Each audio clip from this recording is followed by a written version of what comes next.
एक मूल्यवान वस्तु के समान आपका समय एक बहुमूल्य संसाधन बन जाता है। दूसरों को आप में निवेश करने की अनुमति देना, चाहे समय, प्रयास या वास्तविक रुचि के माध्यम से, एक गहरा संबंध स्थापित करता है।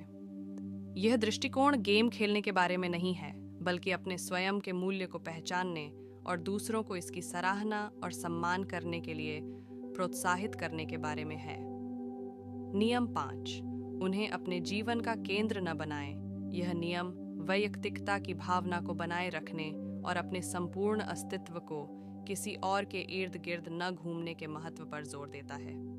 जबकि रिश्ते समृद्ध हो रहे हैं, अपनी खुद की पहचान, जुनून और गतिविधियों को बनाए रखना महत्वपूर्ण है।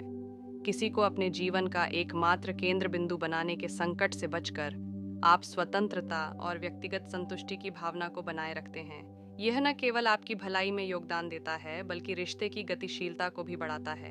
यह दोनों व्यक्तियों को विकसित होने की अनुमति देता है, निर्भरता के बजाय आपसी समर्थन पर निर्मित एक स्वस्थ संबंध को बढ़ावा देता है।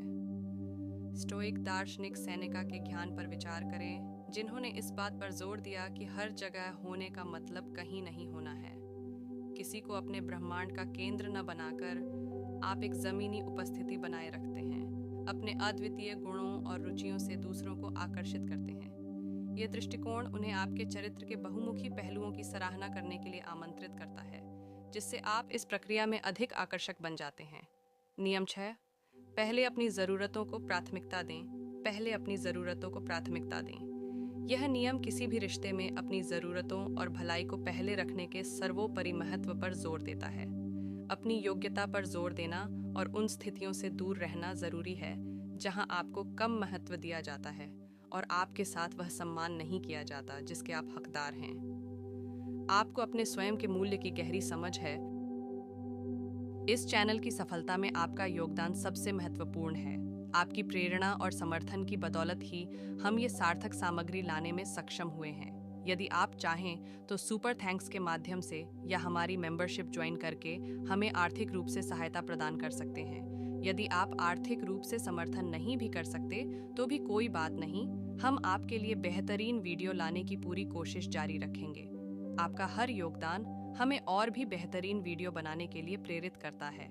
आप हमारे लिए बहुत ज़रूरी हैं और हम आपके आभारी हैं। धन्यवाद। नकारात्मकता से मुक्ति पाना एक यात्रा है, न कि मंजिल। यह निरंतर प्रयास और अभ्यास लेता है, लेकिन अर्शयात्री के ज्ञान सिद्धांतों को अपनाकर हम सही रास्ते पर हैं। मुझे उम्मीद है कि यह लेख आपको प्रेरित करेगा और नकारात्मकता से मुक्त होने की आपकी यात्रा में आपकी मदद करेगा।